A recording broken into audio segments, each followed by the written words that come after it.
Welcome to another video by your friend Matthew Sherling. So I've made some videos recently, and if you have watched them, thank you.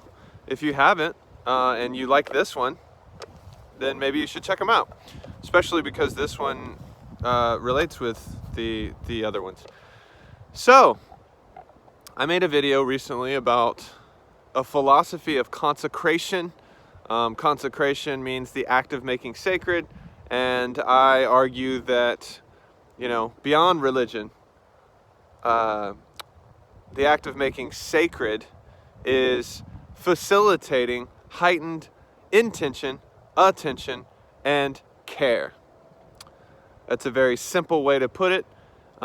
We can dig into more details about that, more nuances, but that's kind of my clear and simple approach to consecration right now, and it can be applied to any given thing in our lives.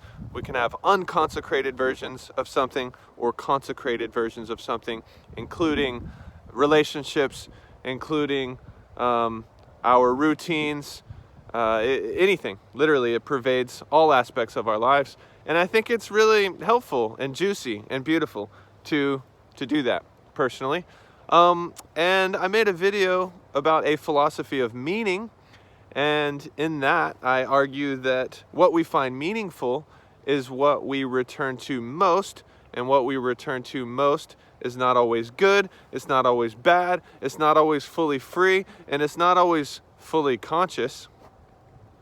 And I basically am pushing myself and others, anybody else who cares about this sort of thing, to perhaps experiment with consecrating our meaning-making process,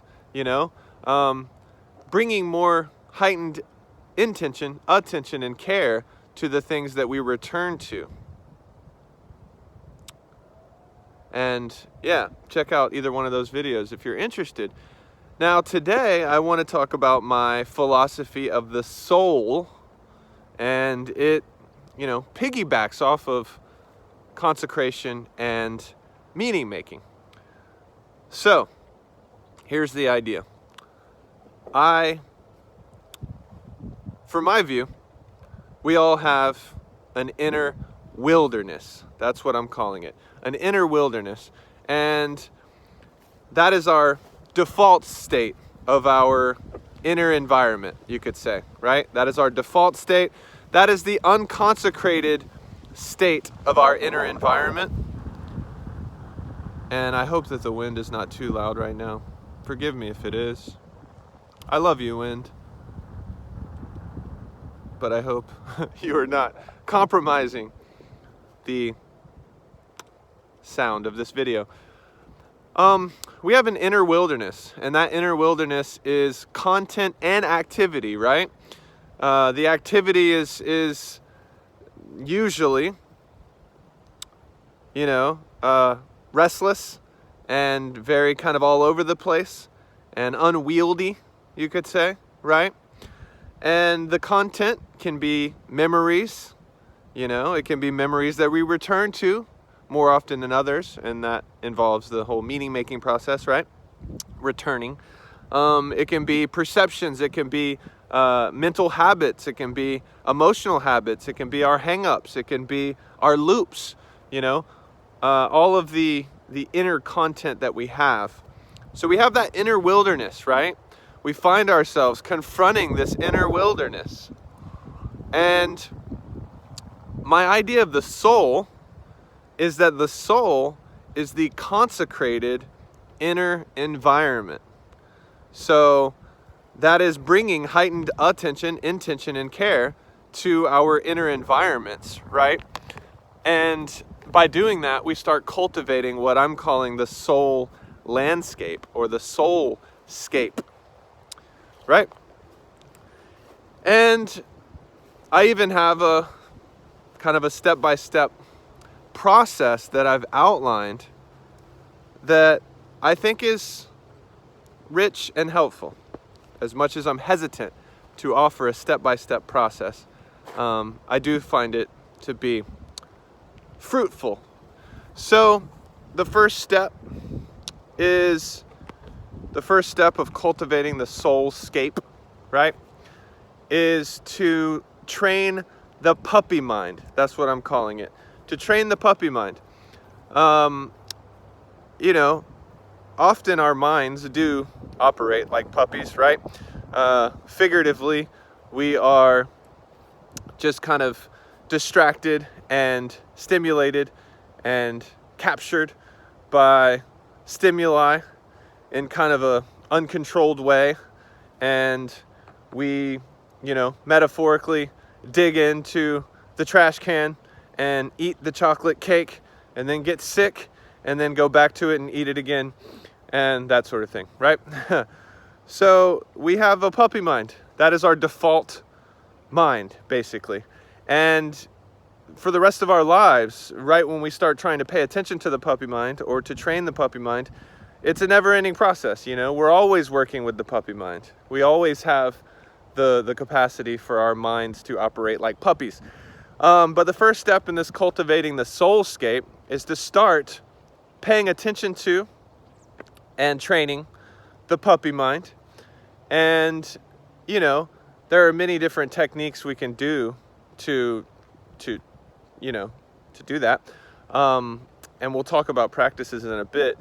But I will say, just on a very basic level, sitting with the puppy mind and observing it, paying attention to it, that can go a long way, And it reminds me of Gurdjieff, G.I. Gurdjieff, who encourages us to do self-remembering practice.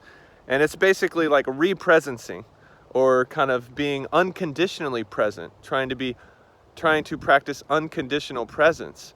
And when we are present to the puppy mind, I think that in itself starts having an impact and starts kind of cultivating more spaciousness and more freedom mentally and internally.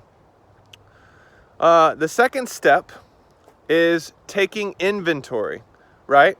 So this is literally just gathering data or gathering information, taking stock, taking inventory of our internal wilderness, our internal environment. And so we start just kind of looking at, what are the common habits that are going on in there? What's the activity like? What is the content like? What are the thoughts that come back more than others? The types of thoughts? What are the types of loops? What are the types of emotions that we get kind of entangled by? What is all of the content inside of there? What are the belief systems? What are the principles? What are the values? What are the memes? Taking inventory of our internal environments, our internal wilderness. And again, I will probably deep dive each one of these steps in future videos, but I'm just trying to give you kind of a brief introduction here. So that's step 2. Step 3. And by the way, step 2, can obviously relate with shadow work. Shadow work is kind of in between step 2 and step 3 in a way. But trying to make the unconscious more conscious in a Carl Jungian way, that is part of taking inventory, right? You're like turning on the lights. Step 3. Step 3 is discernment. So discernment in this context is, starting to ask questions. Asking questions about why that content is there. Why are those activities so dominant? Why do we keep returning to those specific memories? Where did the principles and belief systems come from? Right? We start asking questions about what's going on inside of us and why is it there? How did it get there? And what consequences, what impact does that material have on our lives? What impact has it has? What impact has it had on us? Can it have? Does it have? Right?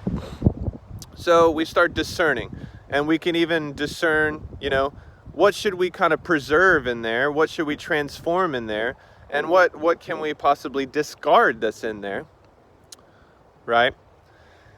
And we also start discerning basically we start discerning what shape or what condition what is the ideal condition or design or shape of our inner environment that will end up creating positive feedback loops and reduce suffering and amplify well-being.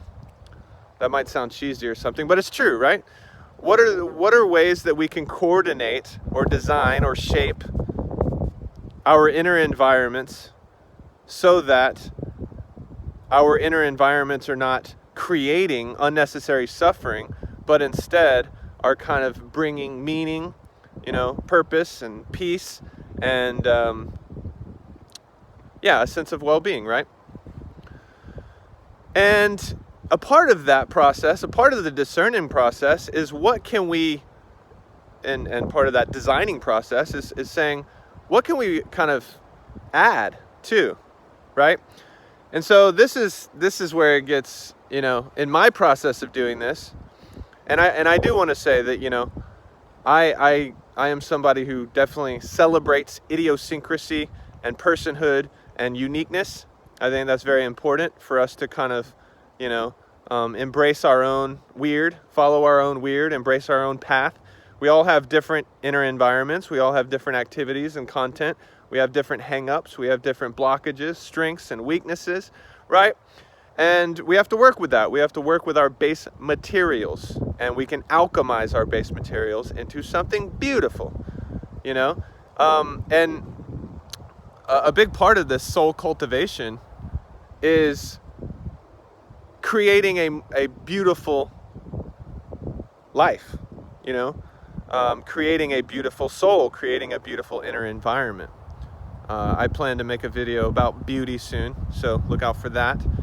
And again, forgive me for the wind. So part of this discerning / designing process is actually adding or building things. And this is where it can get really creative. So for example, for me, there are many things, like I have created a virtual environment inside of myself that I just, it's fun for one, and it can be really fruitful. So, for example, in my inner environment, I have a chapel there, and that chapel has 7 of my heroes in it with their own offices. And I have designed and redesigned this chapel, the inside of it, the outside of it, the way the offices look. And, this whole process of kind of having a more conscious relationship with my inner environment is, it's a process of both discovery and cultivation. I'm like consciously designing it, but I'm also like finding stuff in it, right? And so with this chapel, I've found and designed the way that the offices look, for example, the offices that my heroes dwell in. And I have placed those heroes there for very specific reasons, because each one of the 7 figures that are in my chapel represent kind of a different way of seeing or a different way of being that I value and that I want to channel and that I want to integrate into my life and have my own version of that. And, so for example, in room 1, in office 1, is Carl Jung. And, as an imaginal practice before I go to sleep sometimes, I will go into that chapel and I will have imaginal dialogues with one of these figures and go into their office and talk to them. And it's really interesting, and at the very least, it feels like a confrontation with the unconscious, as Carl Jung said about his own practices like this. And so I have a chapel, and the chapel is a place where I can go and have those imaginal dialogues, which can be really helpful. And it's also a way to kind of just structure the ways of being and the ways of seeing that I value most, and kind of make sense of that, and make myself more aware of those things. I also have a library in my soulscape, and I'm not going to go through all the things in my soulscape. This will be the last thing I mention, but I just want to give you a couple examples that maybe you can take and run with in your own way. But I have this library, and so basically all of my favorite books that I have returned to and that I think are worth returning to, as well as movies, for example, right? There are other things in my library, but let's just take those two. Books and movies, all of that is stored in the library in my soulscape. And that is a way for me to kind of make sense of and become more conscious of the books and movies, for example, that have had gravity for me, you know? And once I've kind of looked at them with a little bit more awareness and intention and decided that they do indeed belong in the library, I want them to stay in the library in my soul, then, you know, then I start embracing my relationship with them even more. And for example, I'll rewatch those movies, one of those movies again, and I'll be, you know, just kind of thinking about, like, what can I chew on? What can I take away from this movie? What have I taken away? How has this movie had a big impact on me? You know, how has it shaped my my sense of self, my view of the world, my view of other people, my view of what matters, all that sort of thing, right? So my library there is kind of another structure. Like my chapel is a structure that houses certain things for certain reasons. My library is a structure that houses certain things.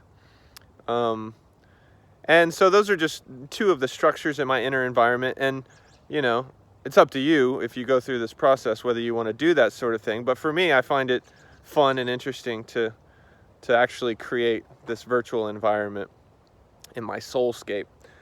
So that's number 3, you know, discernment and design. And fourth and final in this step-by-step process of cultivating the soul landscape is practices, right? So there's a guy named John Vervaeke who talks about how it can be really important for an individual to have an ecology of practices. That's what he calls it. You know, just a set of practices that all kind of, you know, are interdependent and kind of feed each other and feed the individual in really meaningful ways. And so, again, I'll give you a couple examples from me. Everybody resonates with different kinds of practices, you know. For me, some of my practices that you know, and these practices, you could say that practices are consecrated habits in a way, you know. Practices are consecrated rituals and practices, things that we've decided to return to, that we've decided it's important even to have discipline to keep returning to them regularly because they're worth it. And they allow us to kind of align ourselves with the person or life that we actually want to embody, that we want to have. And so I think practices, as spiritual traditions have you know, illustrated for centuries, practices are extremely important. So developing an ecology of practices as a way to kind of express what is in the inner environment and also to refine and feed the inner environment, that's important. So for me, you know, I have the visualization / imaginal practice. I have a meditation practice that sometimes is more or less active, and that meditation practice can, you know, help me pay attention to, for example, and train the puppy mind, you know, which is one of the functions of meditation traditionally, I would say. And I also have a walking practice, you know. I walk every day, and I love it. I really, it keeps me sane. It keeps me mentally and physically healthy. So I have a walking practice. I have an imaginal technique practice. I have a meditation practice. I have a journaling practice. You know, I journal every day, and I have for many years. And honestly, out of any practice that I have, I recommend journaling to people more than any other practice that I have engaged with. Journaling is very powerful, and I journal, you know, personal reflections, really kind of raw, vulnerable stuff, I'll do that. I journal about, you know, ideas for my creative projects.